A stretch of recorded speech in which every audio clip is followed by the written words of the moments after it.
अस्सलामु अलैकुम वरहमतुल्लाहि वबरकातुहू। अल्हम्दुलिल्लाहि कफा वसलामुन अला इबादिहिल्लज़ीना इस्तफ़ा अम्मा बाद। बिरादरान इस्लाम, 8 ज़ुल्हिज्जा यानी यौम तरविया से हज के आमाल शुरू हो जाते हैं। हर हाजी के लिए 8 ज़ुल्हिज्जा को सूरज तुलू होने के बाद मिना जाना और वहां ज़ुहर, असर, मगरिब, इशा और फज्र की नमाजें अदा करनी मसनून है। हर नमाज उसके वक्त पर अदा करेंगे, अलबत्ता 4 रकात वाली नमाजों को कसर करेंगे। अगर कोई शख्स 8 ज़ुल्हिज्जा को मिना ताखीर से पहुंचा या न जा सका तब भी उसका हज हो जाएगा और उसके ऊपर कोई फिदिया और दम ना होगा। हां, सवाब में कमी हो जाएगी। 9 ज़ुल्हिज्जा को सूरज तुलू होने के बाद मिना से अरफा जाएं। वकूफ अरफा हज का एक रुकन है। हदीस है अल हज्जु अरफा, रवाहु तिर्मिज़ी व सहहुल अलबानी।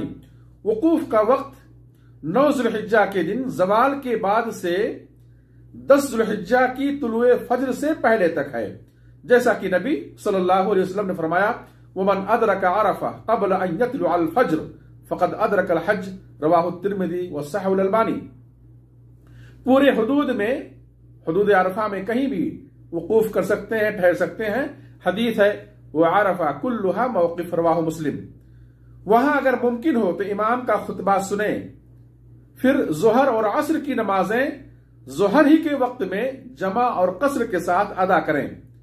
यौम अरफा दुआओं की कबूलियत का दिन है, जिसमें बकसरत ये दुआ पढ़नी मसनून है, ला इलाहा इल्लल्लाह वहदहु ला शरीका लह, लहुल मुल्क व लहुल हम्द व हुवा अला कुल्लि शैइन कदीर।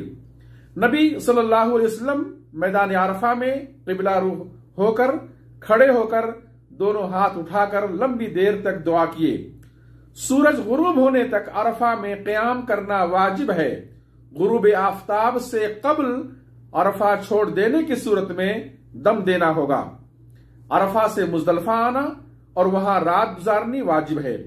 मुज़दलिफ़ा पहुंचकर मगरिब और इशा की नमाजें जमा ताखीर और कसर के साथ अदा करें, जैसा कि सही मुस्लिम में है कि नबी सल्लल्लाहु अलैहि वसल्लम मुज़दलिफ़ा आकर मगरिब और इशा की नमाजें एक अज़ान और 2 इकामत के साथ अदा किए और दोनों नमाजों के दरमियान आपने कोई नफल वगैरह नहीं पढ़ी। फज्र तक आराम किया। जब सुबह हुई तो नमाजे फज्र अजान और इकामत के साथ बाजमात अदा किए। फिर अपनी कस्वा ऊँटनी पर सवार होकर मशआर हराम आए। वहां क़िबला रूह होकर अल्लाह ताला की वहदानियत और किबरियाई बयान की, हत्ता कि सुबह की रोशनी फैल गई। फिर सूरज निकलने से पहले आप मुज़दलिफ़ा से मिना के लिए रवाना हो गए। यौमुन नहर 10 ज़ुल्हिज्जा यौम हज अकबर है। उस दिन हाजी को 5 काम करने होते हैं। पहला ये कि सूरज निकलने के बाद सिर्फ बड़े जमरे यानी जमरे उक़बा को अल्लाहु अकबर कहते हुए 7 कंकरियां मारनी है। सुनन तिर्मिज़ी की रिवायत है कि रसूलुल्लाह सल्लल्लाहु अलैहि वसल्लम ने अपने घर के ज़ईफ अफराद को रात ही में मुज़दलिफ़ा से मिना रवाना कर दिया और नसीहत की कि जमरा को कंकरियां सूरज तुलू होने के बाद मारना। 10 ज़ुल्हिज्जा को कंकरियां मारने का असल वक्त तुलुए आफताब से ज़वाल तक है और ज़वाल के बाद भी कंकरियां मार सकते हैं। मुस्तहब यह है कि कंकरियां मारते वक्त मक्का आपके बाएं और मिना दाएं जानिब हो। दूसरा अमल हज तमत्तु और क़िरान करने वालों के लिए है कुर्बानी करना। तीसरा अमल बालों को कटवाना या मुड़वाना है। बाल कटवाने के बाद हम बिस्तरी के अलावा एहराम की तमाम पाबंदियां खत्म हो जाती हैं। अब आप एहराम उतार कर सिला हुआ कपड़ा पहन सकते हैं। इसे अत्तहल्लुल असग़र यानी छोटा हलाल होना कहते हैं। चौथा अमल मक्का जाकर तवाफ़े इफ़ाज़ा करना। 5वां अमल सई करना। सई के बाद बीवी से हम बिस्तरी भी हलाल हो जाती है। यौमुन नहर को ये 5 आमाल बितरतीब अंजाम देना अफजल है और अगर तरतीब का लिहाज ना हो पाए तब भी कोई हरज की बात नहीं। सही मुस्लिम में है कि हज्जतुल वदा में रसूलुल्लाह सल्लल्लाहु अलैहि वसल्लम से यौमुन नहर के आमाल में तकदीम व ताखीर के बारे में जो भी सवाल किया गया आपने कहा अब कर लो, कोई हर्ज नहीं। तवाफ इफादा और सही कर लेने के बाद मिना वापस आए। अय्याम तशरीक 11, 12, 13 जुल्हिज्जा की रातें मिना में गुजारनी वाजिब है। मिना में हर नमाज वक्त पर अदा करें। 4 रकात वाली नमाजों को कसर करें। अय्याम तशरीक में जवाल के बाद तीनों जमरात को साथ साथ कंकरियां मारनी है। पहले छोटे जमरा को, फिर बीच वाले जमरा को और उसके बाद बड़े जमरे को। हर कंकरी मारते वक्त अल्लाह अकबर कहना मसनून है। नबी सल्लल्लाहु अलैहि वसल्लम ने पहले और बीच वाले जमरे को कंकरियां मारने के बाद खड़े होकर किबला रू होकर लंबी देर तक दुआ किए और बड़े जमरे को कंकरियां मारने के बाद आपने दुआ नहीं की।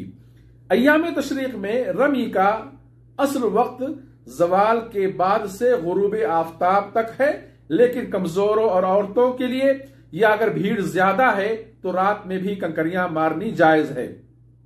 अगर कोई शख्स चाहे तो 12 जुल्हिज्जा को सूरज डूबने से पहले मिना छोड़ सकता है और मक्का आ सकता है।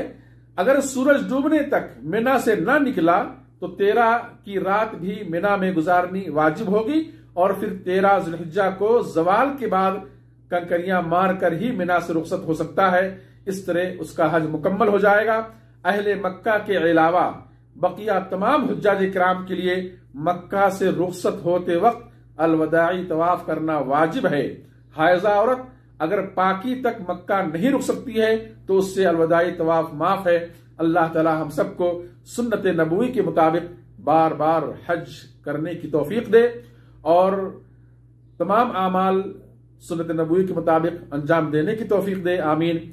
व आखिरु दावाना अनिल हम्दुलिल्लाहि रब्बिल आलमीन वस्सलातु वस्सलामु अला नबीना मुहम्मद वस्सलामु अलैकुम व रहमतुल्लाहि व बरकातुहू।